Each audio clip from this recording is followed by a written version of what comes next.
Hello, hello, hello. 8 o'clock, not 8 or 1 now. Welcome again. Yep, I'm absolutely shattered. It's been a long ass fucking week. How are you both doing? Hanging in there. Yeah, I mean, struggling with heat. I'm really struggling with heat. It's draining my energy, but otherwise, yeah, productive week. So Yeah, come on, Nick. Us British people, we're not allowed to mention the heat to Americans because they just take no, I this out of know. us. A lot of the world say, "Oh, yeah." Okay, so No, this there's a heat week, wave. guys, to put it in, I think it's happening everywhere because even this week, you guys I know are in Celsius, but we had heat indexes of like 105 Monday and Tuesday. So I don't know what that is for you guys, but I know it's hot. And Yeah. I like the heat, but when you combine that with like terrible like atmosphere, because right now Canada is under fire, upper Minnesota is under fire. So for the last 2 days, it's like hazy and it smells like smoke and it's just like wildfire central right now. So it's been rough. I don't know. Yeah, all over Europe, same, isn't it? Yeah. Well, either way, welcome again. We're talking about where I don't think not one person experiences this, and that is summer financial stress.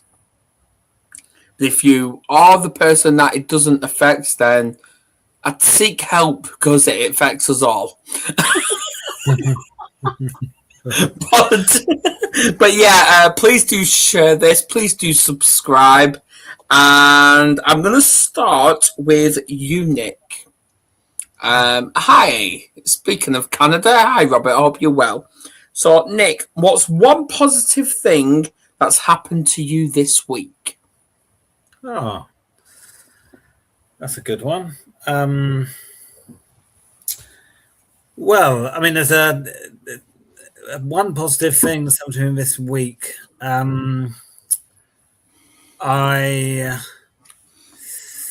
there's several things really. One thing, I've been made an area director for my Toastmasters, so that's a leadership role. So that's quite exciting and good to, quite nice to be sort of given an opportunity. So I think that's one positive thing. It's quite brilliant. Yeah, I've actually got two each here, and this is like just icebreaker. So, Ashley, does summer bring excitement, stress, or a bit of both? A bit of both. Why? Why ask why? Like because people want to know. I know. Well, summer is my favorite time of year simply because, as I was saying before, I love the heat. I am one that is give me the sunshine. Of course, most times I'm stuck here at my desk, so I don't necessarily see it a ton like I used to. But I love the sunshine. I love the warmth, the green, like you name it. That's my happy place. But I think it also comes with stress because it's your schedule season for our construction company. It's, the kids are in camp, or, there's more things to do, if you will, in summertime that sometimes there just isn't enough time to get it all done. Yeah, fair enough. So, Nick, what does summer usually mean to you? Well, I mean, I do love, summer, sunny weather, and I'm a real sun worshiper. I love the summer time of year. I mean, it's obviously very extreme, the heat waves in the moment, so I'm struggling a little bit. But I think I think of summer, and I think of summer holidays. So it's getting away from daily life, and a lot of stresses, and spending time with family, spending time with my son. Yeah. So those are the key things for me. Because obviously I've done something that I thought I'd never do. Because obviously, believe it or not, I know I was sober last year, but it was raining here in England. So this year is my first sober summer where I've actually gone out in the garden and done like a bit of landscape and all that. Yeah, I actually did go live on Facebook on my profile, which I never do. Wow. Do it in your garden? In the garden, yes. I was painting the fence, Nice. which that is the first time in 8 years that I've actually done. Ah, I've literally, the grass, well, one part of it, I brought it in. So, because I've done a bit of digging and de-weeding. So, yeah. sounds good. Very positive. Yeah, so I've been busy. Very busy. I've actually not even finished it. Oh, the broad seeing is finished. Yeah. I've done it before and after, and that's on my profile somewhere. But other than that, I need to do some more, which I may probably do tomorrow. I don't know yet. So, Ashley, why do you think we chose summer financial stress as today's topic? Well, I know we had discussed doing some sort of like summer theme, just because summer can typically be a very stressful time of year for people, especially the kids are home from school. They're eating more, grocery bills are going up, like air conditioner expense is there versus, when you can just have windows open, and the vacations, the traveling, just the cost that comes with summer in general. It's kind of like Christmas time, where you have, you want to get the gifts for the kids and you want them to have a nice Christmas and all the things, and then you're spending more money than what you necessarily plan to spend. And like, it just comes with a buyer's remorse. It comes with, holy crap, I spent way too much on Christmas and now I got to figure out how the hell I'm going to pay this money back. And, it just comes with all of that added pressure. Yes. Things that you don't typically notice when the kids are in school. The school is feeding them, or, they're not home as much. They're not. You're triggering me, woman. You're triggering me. Well, for me, nothing changes because my kids are always here, right? Because I homeschool. So nothing changes for me throughout the year. They're still going to consume the same amount of food that they always do. My grocery bill is still going to be astronomical. Like, the only thing I don't necessarily care for is the air conditioner bill, because it jacks up the energy bill. But for comfort for my husband, okay, and especially now with it being as hot as it is, I can live with that, whatever, but I'd still prefer windows open. I have noticed a lot more people in the UK now getting air conditioning. I've noticed that. Yeah, I've heard that. Yeah, we haven't got it though. We haven't got it ourselves. No. I don't really want to. But yeah, anyway. So Nick, what is financial stress and how would you describe it? Well, I mean, in my life, I've gone from having a lot of money to no money. I mean, I started off my first job in an investment bank and I had more money than I could spend. Then, there's a point in my life where, I was homeless and I had no money at all, and I literally started again. So I've had lots of money, I've had no money, and I think I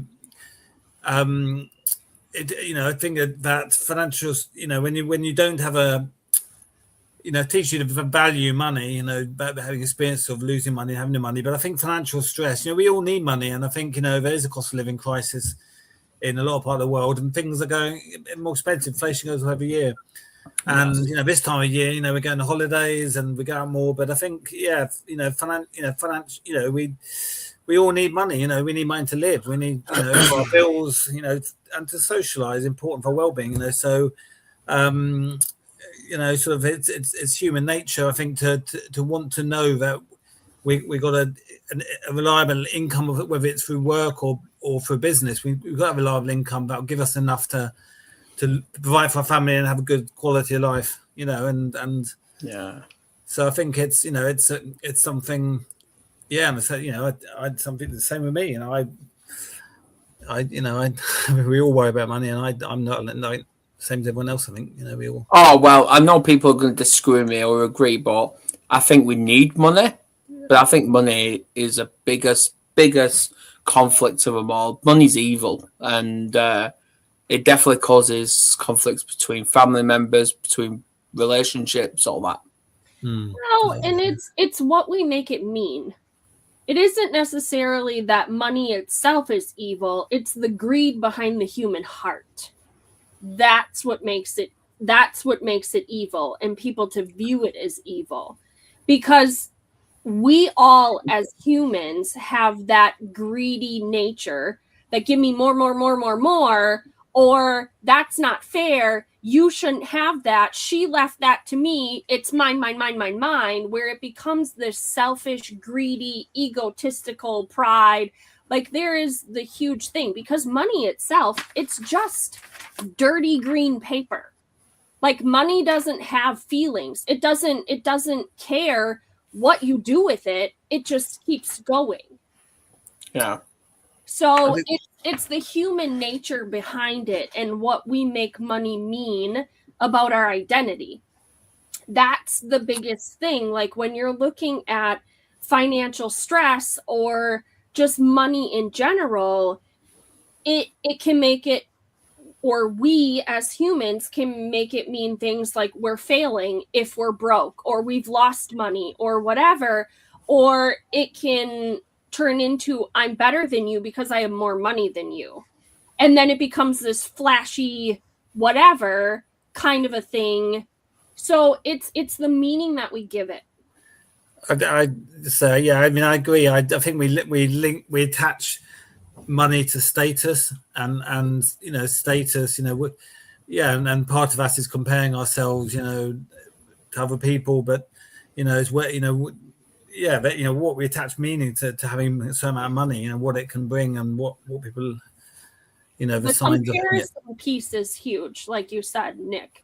That comparison piece is huge. When you're trying to keep up with the Joneses, especially in summertime, when you see that they're on this lavish vacation, that they're here, that they're there, and they're everywhere, or they're out on their fancy nice boat, or they've got the cabin at the lake, or their kids are at the amusement park, or, all of these things.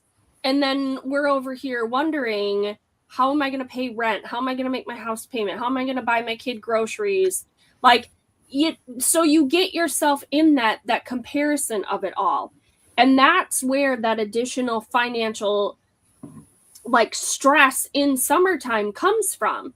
Because then your kids are like, Mama, how come we can't go here? How come we can't go there? Well, little Johnny got to go to Cancun, Mexico, or got to go over to Europe, or, so then our kids get in the comparison trap of it all.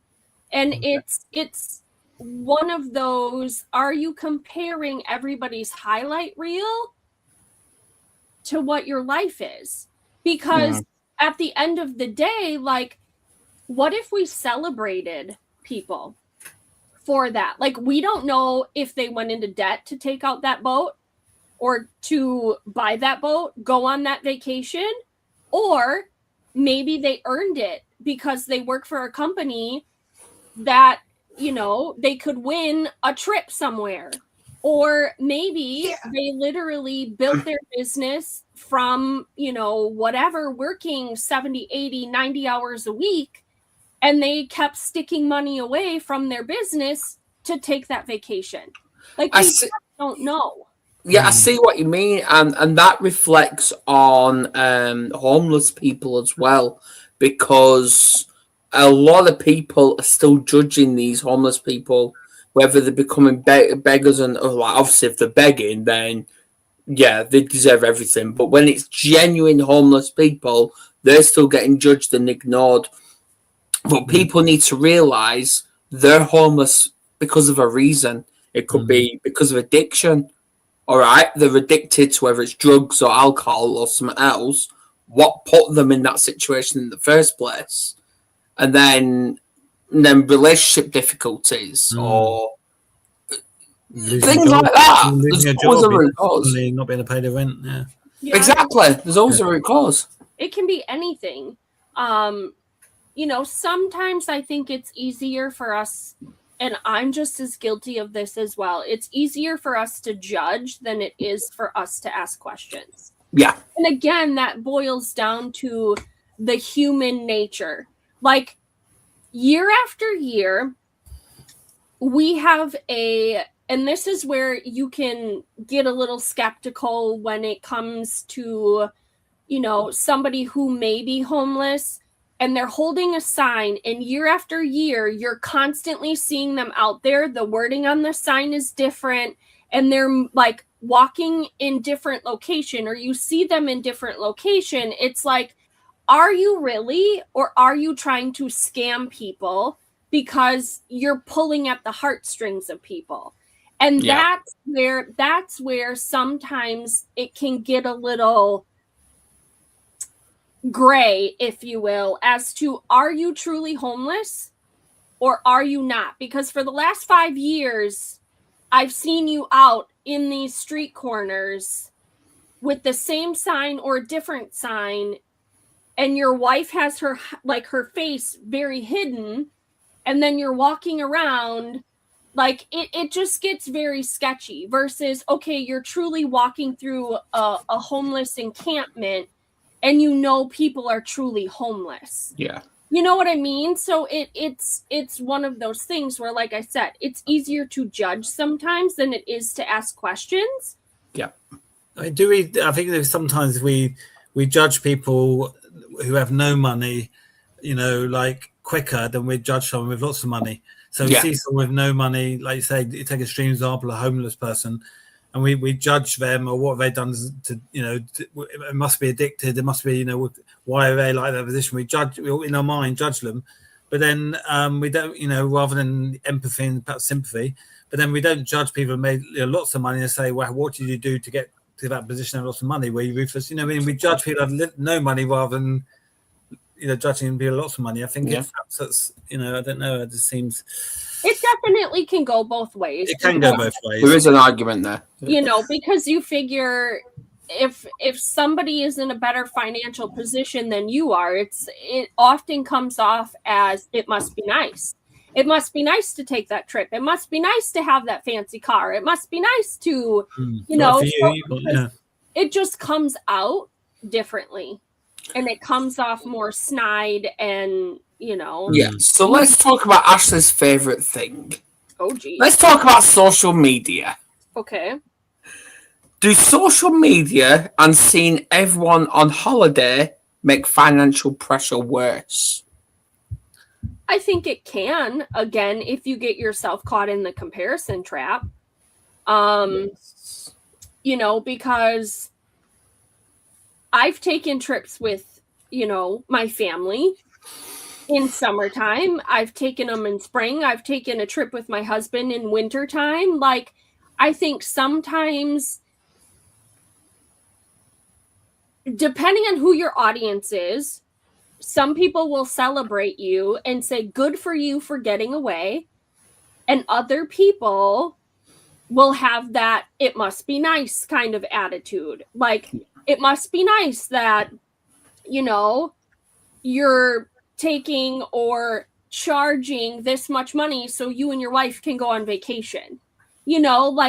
But at the end of the day, they don't necessarily see all of the behind the scenes of what it took to be able to take that vacation. Mm-hmm. That stress that gets added on when you step away from a company who is your livelihood. Because in reality, I would love to take more trips, just me and my husband. Like, once a year, I would love to just get him on a plane someplace that isn't here. But I also know that when I take him away from business, because it is literally our livelihood, when I take him away from that, he's more stressed and can't enjoy himself because he's constantly thinking about, what am I forgetting? What do I need to deal with when I get back? What's going to get screwed up while I'm gone? Money isn't going to be coming in, because if you take time off, it's not like a job where you're getting paid vacation. You don't get paid vacation as a business owner. So how is this going to affect our finances in 30 days, in 60 days? Because for a week, no work was done. So it's that constant hamster wheel that he gets sucked into, and he can't fully disconnect from business. Neither one of us can when we take a trip. because I still need to be checking emails and text messages and all of those things. So you never truly fully disconnect. Yes, that's true. So, speaking of disconnection, Nick, how does financial stress affect our mental health? Yeah, I think it's definitely. I mean, it depends, obviously, on where your financial situation is. But I think if you're, I think there was a study, there's a sort of study where they said, they said, would £10,000 make a difference? They said to people at the lower end of the people who are the lowest incomes, people and they said 10,000, like a massive difference in my quality of life. What I would do with that. Then they said to people in the middle incomes, they said, that'd make a big difference, but it wouldn't transform my life. And then to the high earners, they said, well, no, it wouldn't make any difference. £10,000 wouldn't change my life at all. So I think the kind of that sort of brings it home. But I think if you're on a very low income, then often your life's about trying to get by on the money you've got until your next payday. And then it's like, oh, good, I've been paid. And then you're trying to get through on that that pay again, just about get through until the next payday. And you're living your life by that. So I think, and I think particularly, if you're in business where it's up and down, you're constantly having to work to earn the money. I think there's definitely a link, between stress and money. And I know my own situation that, there's been times when I've not been able to pay the bills, and I've had little debts coming up from various things, and the stress of it, the worry of, if I don't pay these debts mount up, will potentially as a court thing, and it's, you can't, it affects your mental health, you're stressed, anxiety, can't sleep, and then all you're thinking about is, if I could just, I think then when you're in that zone, then all you think about is money, because then you're thinking, if I could just get back in a stable situation, just have a bit more regular income, get a bit more money coming in, pay off my debts. So then it becomes all about money. So I think, it depends. The link between stress and money, mental health, varies. I think, but we all, I think money can be stressful, whatever you're earning, obviously, but I think they've done, again, another study, about mental health, and in Britain, and people say, money worries is one of the biggest things because of, the cost of living and high unemployment and a lot of things. So there's definitely. Well, and the thing to really think about too is, even if you've got loads of money but no time to truly enjoy it, you're miserable. Yeah. It's why, it's in honesty, that's why suicide rates are astronomical through like the wealthy. Because you don't have time, especially when you look at like doctors and that like profession, because you don't have time to enjoy it. You don't have time to like, you can drive all the fancy cars in the world and you can have the biggest house and whatever, but if you're mentally miserable, what good is it?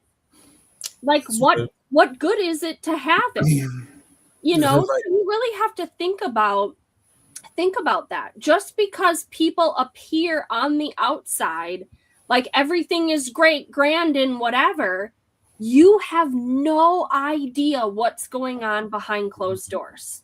And that comes to, and there's no point asking you now, Ashley, because you've covered it, because the question was, why do people often feel embarrassed to ask for help? You've just covered it. Say, you do this every week. You're welcome. Well, and the thing that I think about too is, now it totally just escaped my brain. Way to go, Adam. Now you made it. Do not. I'll ask you a different one then. Okay, if it comes back to me, I'll say what I was going to say. But now I totally just escaped. No. It's on this line as well. It's on this line. Does financial stress make people isolate themselves? To a degree, yes, I think so. Have you ever, though? Have I isolated myself because of financial stress? Probably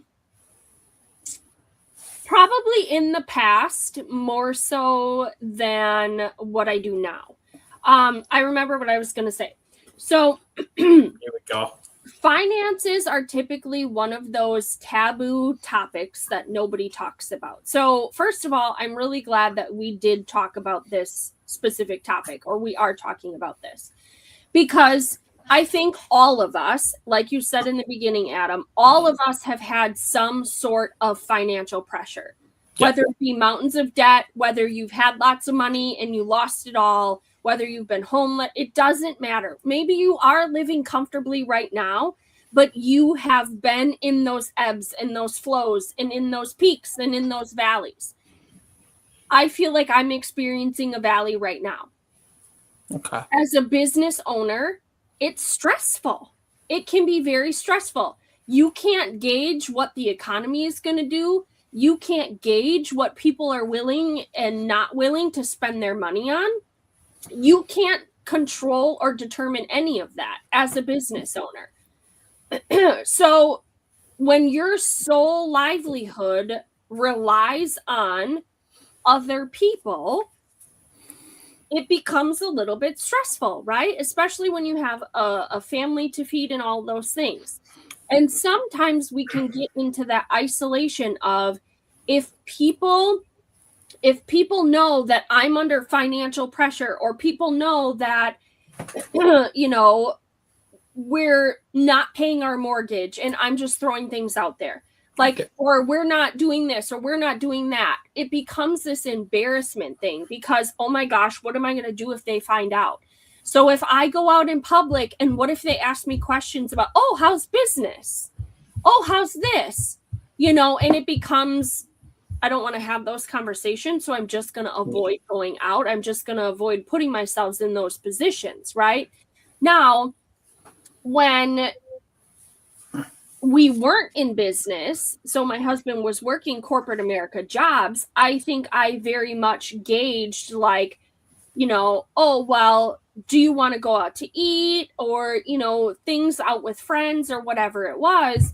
And it was like, well, where are we going? Like you have a short budget to work with, or a tiny budget to work with. So it's like, are we going here? And then in your head, you're like running the menu. Can I afford this? Can I go to this place? So you turn opportunities down to spend time with people because you're like, I can't afford that. I can't, and when you have a big family, especially for us, like when we're going places, it's 8 of us. So for example, even fast food, it's easily $150 for one fast food stop, at least $100 to $150. If you want a sit down restaurant for all 8 of us, because now my kids are older, it's not kids menu meals anymore for all of them. Yeah. I've got a kiddo that could easily eat 2 grown adult entrees, like no problem. But then our bill is close to $300. Like, you know what I mean? So it's like, how can you afford that? See, that took me back to this was many years ago, where we only had the 2 at that point. They were very young, and me and Kerry went 3 days without eating, and we didn't have a fridge because the fridge literally broke down. So we had to literally cool our milk, because I was drinking coffee at that point, in the sink of cold water, like ice. And but we fed the kids, but we didn't. We were just relying on coffees. So yeah, and literally where we were, we had to literally walk to town every single day just to get something to eat for them. That was depressing. Well, and that's the thing. Like, you do it, especially when you have kids, you will do what you have to make sure that they eat before you eat. Like Yes. that's like the what is it? That nurturing like parent instinct, right? It's Is parental instincts, yeah. yeah, making sure that they're Yeah. taken care of before you are. I mean, that's I don't want to say thankfully, but there have been times where after I factor in groceries or, you know, whatever it is, that we literally will have about 75 cents left to our name. Like, especially before business ownership, when we were legit, like, really living paycheck to paycheck and adding more kids and all of the things. And I was at home. So my husband, you know, still is in reality the sole provider. But like, it's rough when you're like, oh my gosh, okay, the bills are paid, but I got about $100 to be able to get groceries for 2 weeks. You know, like it's tight, and it's what am I gonna do? How can I make this work? You know, like it's I don't miss those days, but some days it's almost like you kind of want to go back to them, so then your kids get a different perspective of maybe we shouldn't be eating all of the food in one sitting. Oh, I know, yeah. I Just know. constantly pounding down the snacks because the snacks are here. Like, you need to eat real food so you like grow, not just eating trash. So I've sometimes started to like, oh, well, my husband got paid, but I'm not going to grocery shop this week or for the next 2 weeks because there's still food in the freezer that we can figure out how we can make something. Yeah. No.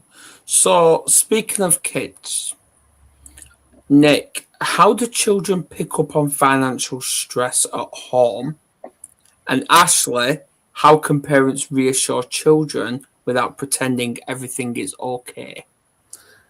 Well, yeah, I mean, it's a tricky one because you know, I try and obviously avoid hide my financial stresses from my son. Yeah. But you know, there was a period when he would come and stay, and my card would be declined.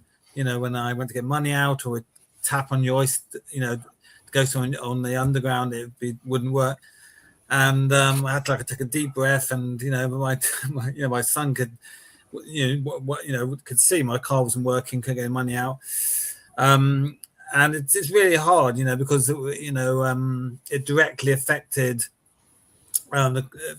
what I did with him, you know, and also, you know, it's stressful when, you know, when I had things planned and then no money and I couldn't do anything. I had to, you know, say sorry, you know, we can't do anything today. So it was a period where like you know, money was really tight, so I was just, you know, I was a period where I was just having rice and ketchup or beans every day. And I was just, it's all about paying my bills for a little while, and so I didn't go out the weekend to see friends because I was trying to just make sure I had enough to pay bills.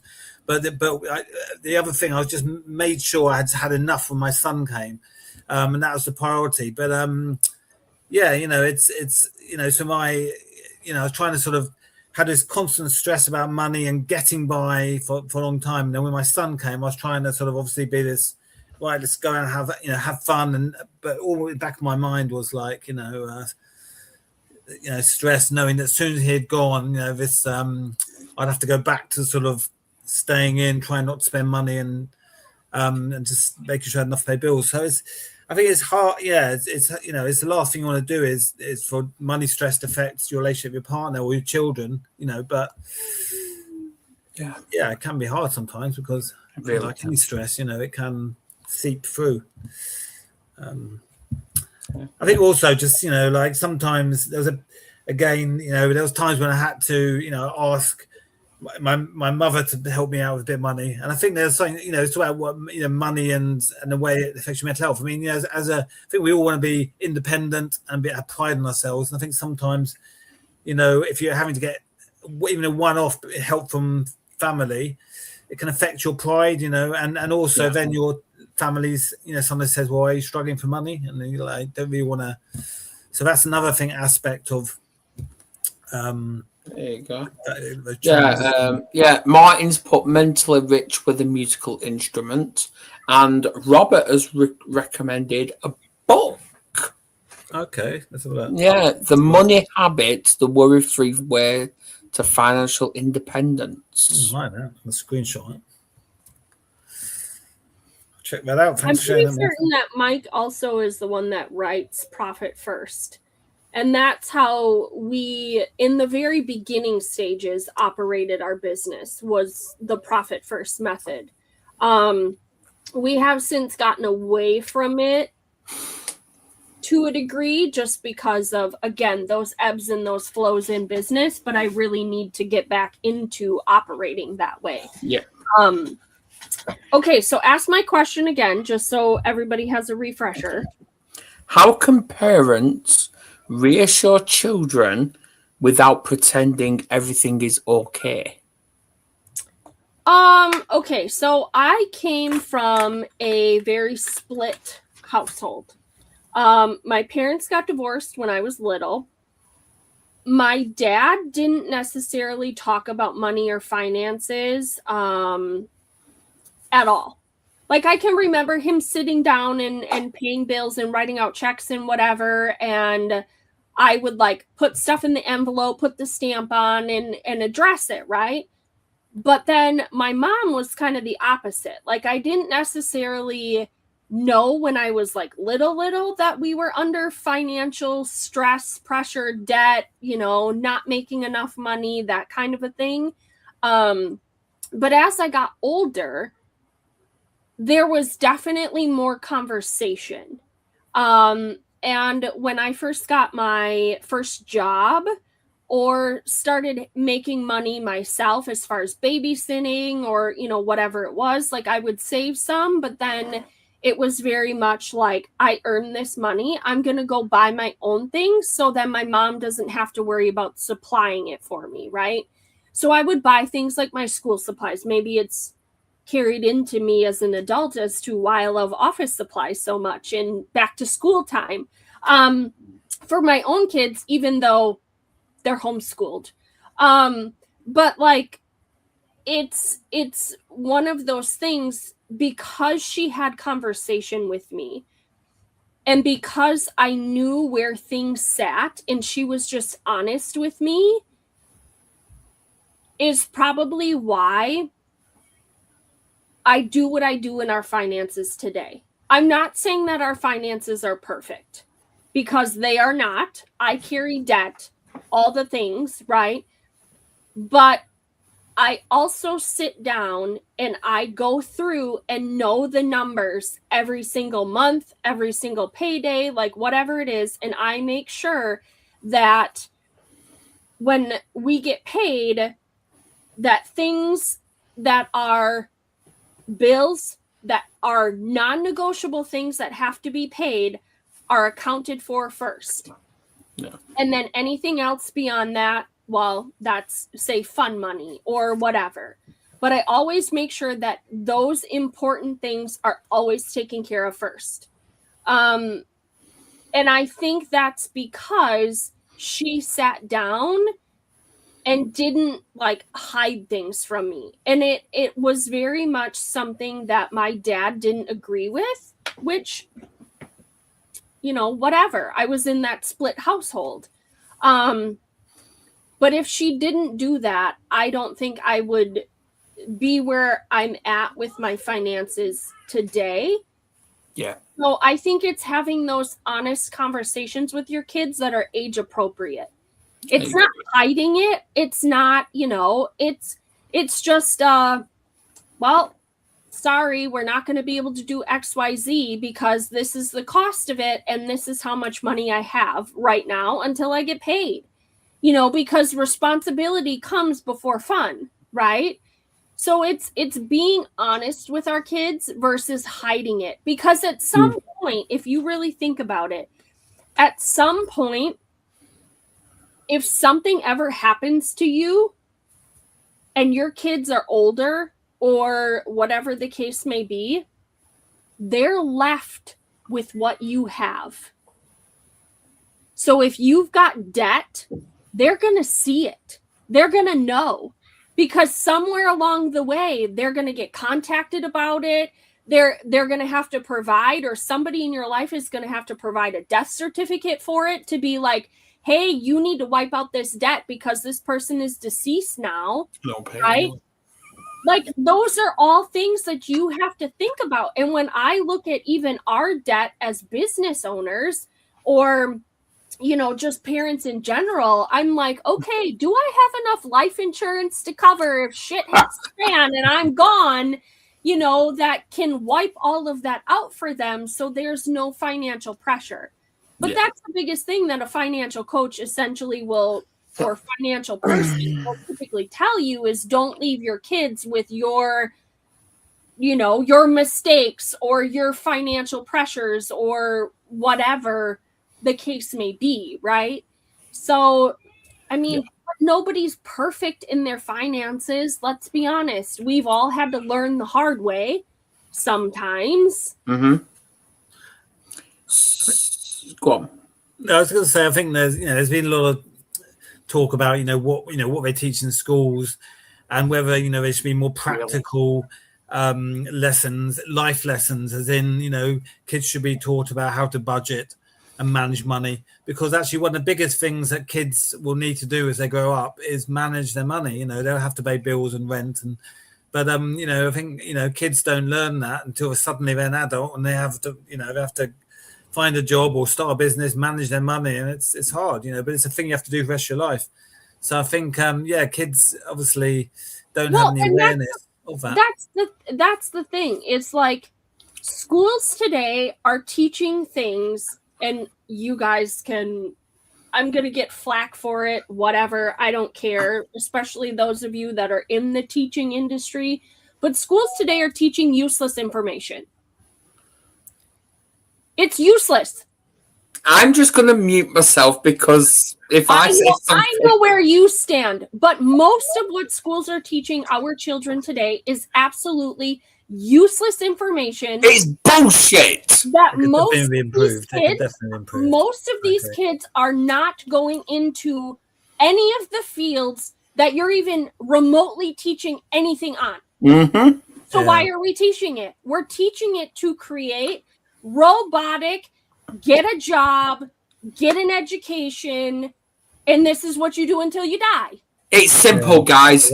Kids don't need school. School needs kids to function. There you go. Yeah. Moving on. This is why, this is why we've made the decision to homeschool. Our schooling looks nothing like what a traditional school looks like.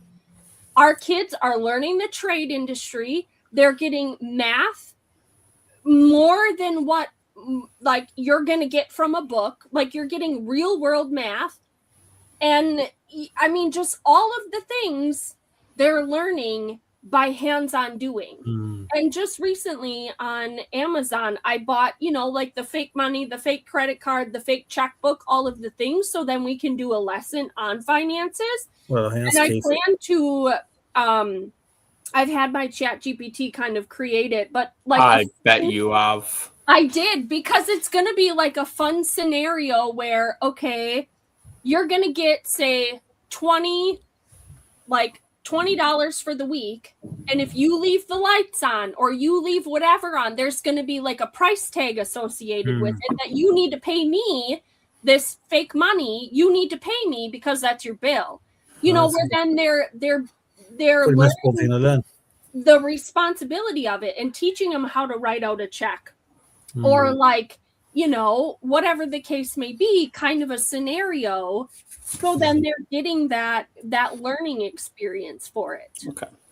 Moving on, we're going to do something completely different. Oh, I'm going to ask Ashley a question, and I'm going to ask Nick a question. But also that particular question, I'm going to get the audience to answer it as well. Nice, okay. So it's getting the audience involved. So this is for everybody. So, Ashley, we're going to kickstart with you because it's about ladies first. So, what are your biggest summer expenses?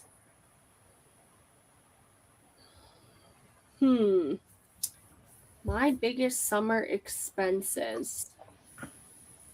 Or if that's too personal, I can ask another one. No, it's not that it's too personal. I'm just trying to think. And this is for everyone in comments as well. What's your biggest summer expenses? Biggest summer expense.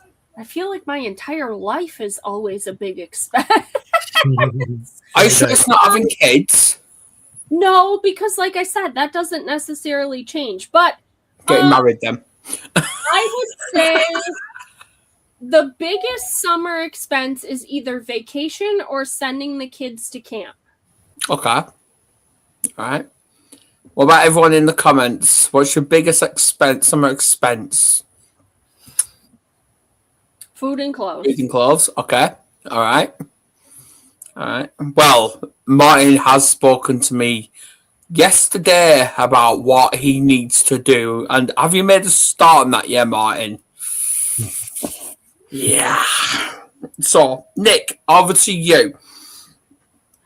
Have you ever had to cancel plans because of money?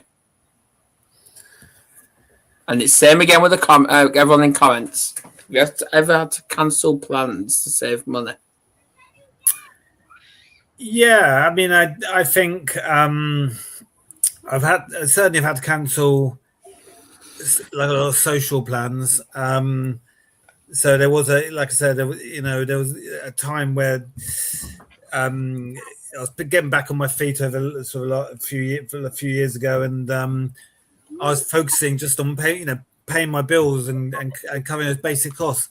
And I was losing touch with my friends, and I wasn't really going out, and obviously affects your mental health. Staying indoors weekends and not seeing people.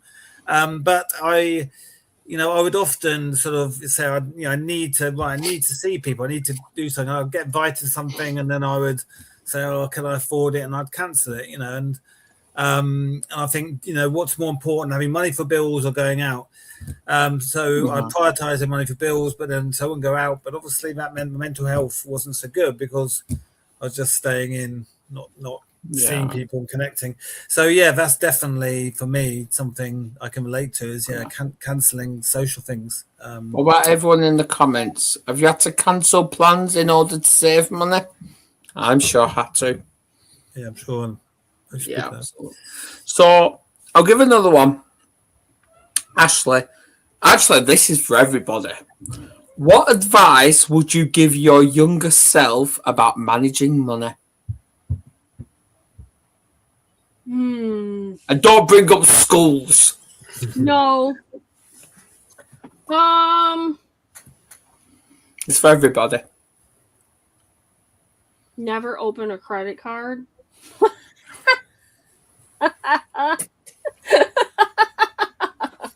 I don't care how well, and that's the hard part too, is because that's where the financial industry gets you, is because you've got to have credit to be able to buy a house, and you've got to have credit to be able to take out a loan for a car if you ever need a car. Like, you've got to build your credit, right? I've had credit scores in the 800s. I've had credit scores in the 600s. I've had, credit scores have been all over the place, right? But at the end of the day, and this is probably one of the very few things that I can say that I agree with Dave Ramsey on, is a credit score is just how good at paying debt you are. Mm-hmm. So when you pay off you should check out Martin Lewis then. When you pay off debt, your credit score might go up a smidge because you've got some other things maybe floating out there that are, keeping that score up. But what happens when all of it's gone? Where's your credit score going to go? That's what I recommend, ladies and gentlemen. Look at Martin Lewis. Yeah, no, this is a good. So it's like you're a damned if you do, damned if you don't scenario. Because in today's world, I mean, I'm not saying that there aren't cash offers that can't happen out there or don't happen out there. But when you're talking like investment properties of millions of dollars, where's all the cash coming from, right? Yeah. So, yeah. Okay. So, Nick, to have a little bit of reflection. What gives you hope during difficult times?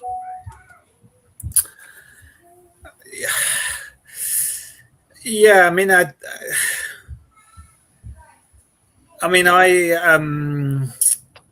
think I'm trying.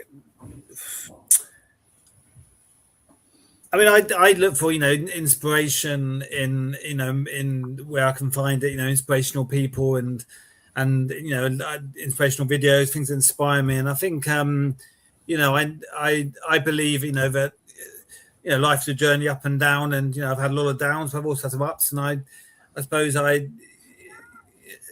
difficult times it's trying to keep that positive mindset, optimistic mindset. But if you focus and you sort of have a plan, have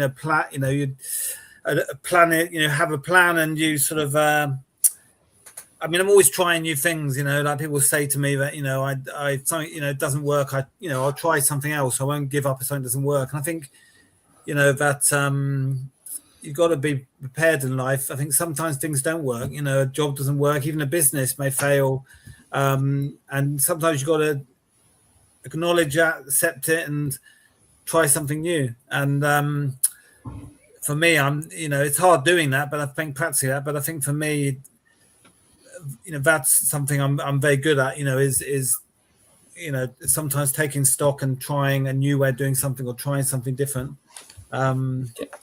Just trying to keep that belief that things will work out in the end. Yeah.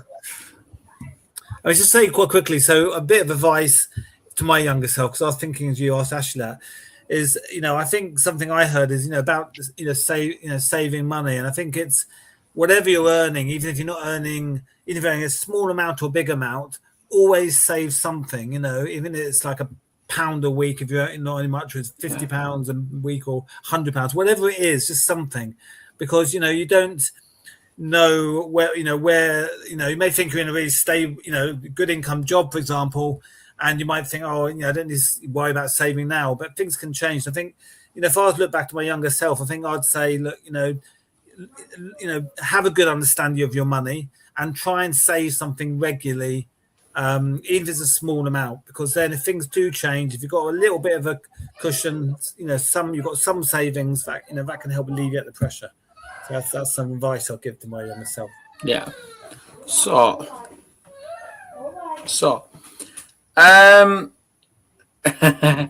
Ashley. Well, hello.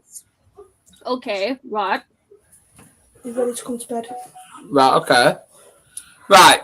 We've all heard the saying, money can buy happiness.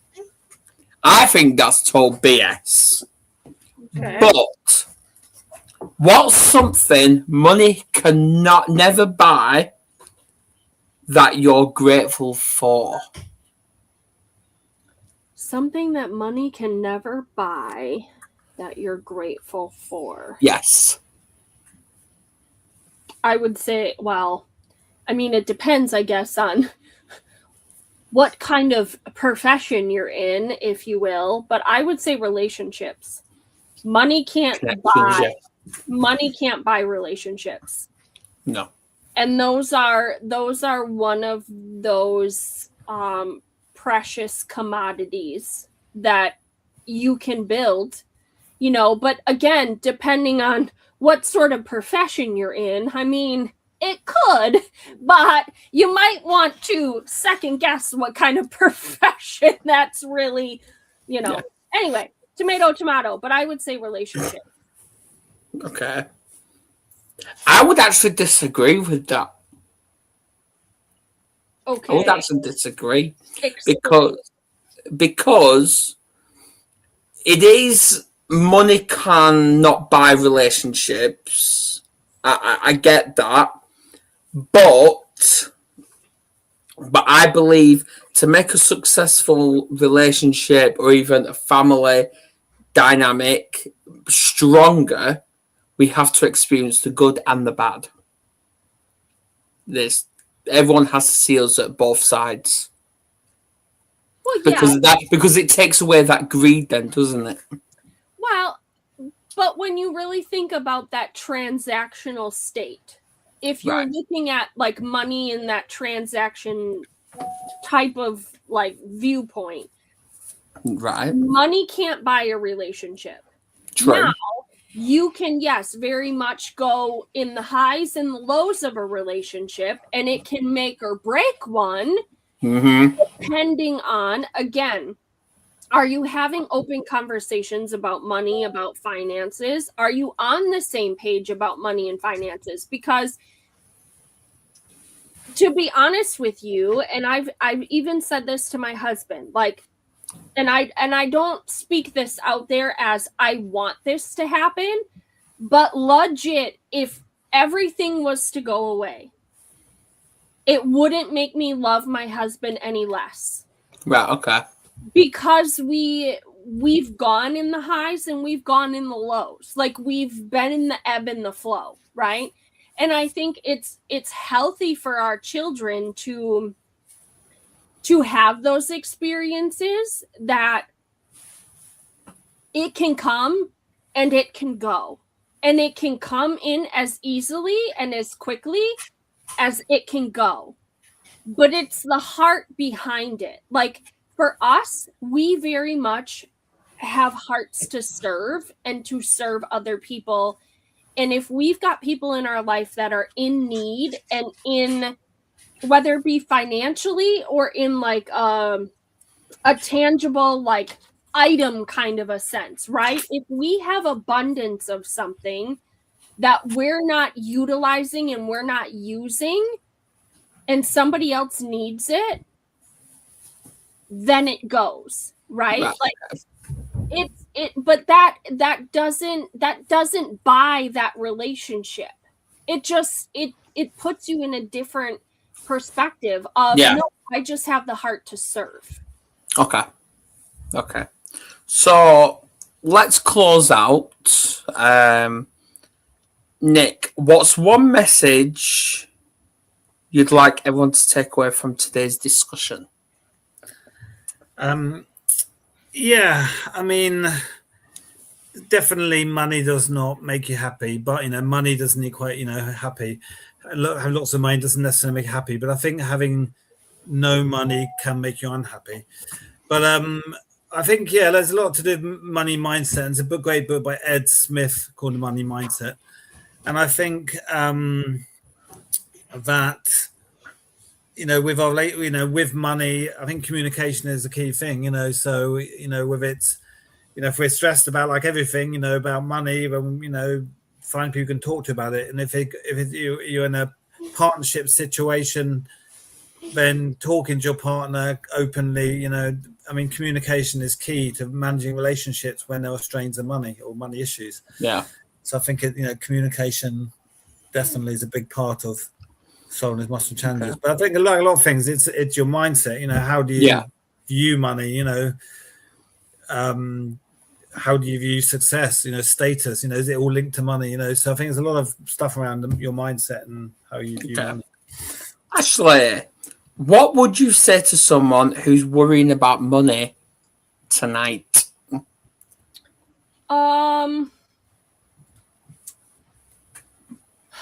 I will give this analogy that a coach gave me. Money is like the ocean. It comes and it goes. Like, the waves come in, the waves go out. So if you disconnect your value and your worth to what you've attached to money, and you can view it as something that just goes in and it goes out, in and out, like a back and forth, money will show up. But if you are very much super close-fisted when it comes to your finances, you don't want to ask for help regarding finances, you don't want to let anybody review your finances, and you keep it so close-fisted, you're going to continue to struggle. Versus when you have your palms out and like, okay, I need help. I need to see Where am I missing the numbers? I need a different perspective on my finances. When you are surrendering, like, I need help, it isn't a giving up, it's just a releasing. You will be amazed at how money will begin to flow. And when you shift your perspective on it, as it's an ebb and a flow, it goes in, it goes out, everything changes. It doesn't mean that you're bad with money. It doesn't mean that you're a failure. It just means that you've got some work to do, and it's okay. It doesn't make you a terrible human. It doesn't. And that's where we get so caught up, is we attach it to our worth. We attach it to our value. But you are no less of a human if you have financial struggle than if you didn't have financial struggle. You are the same human being that's just under a little stress right now, a little pressure right now. And how is a diamond formed? A diamond is formed under high, intense pressure. That's it. Yeah. I like that. I actually like that. So, I've got nothing else to say regarding this topic. So, we're going to wrap up. Thank you, everyone, for commenting. Thank you, Jutta, and everyone who's going to be on the replay, on the YouTube shorts and all that. We're skipping next week, but we're back in a couple of weeks. July the 30th. Nature, sunshine, recovery. I'll be away, so I'll be. Are you missing it? Oh, Nick! Holiday. Yes, much needed holiday. It's all right. We'll hold the fort down. You can. We will hold the fort down, of course. Of course. Yeah, so me and Ashley will see you in a couple of weeks. And yeah, so Nick, I'm sure me and you will catch up between now and when you go. Of course. Yeah, so please do subscribe, everyone. Please share this. Definitely join our Facebook group. It's doing well. So yeah, we'll catch you later, guys. Bye. Take care.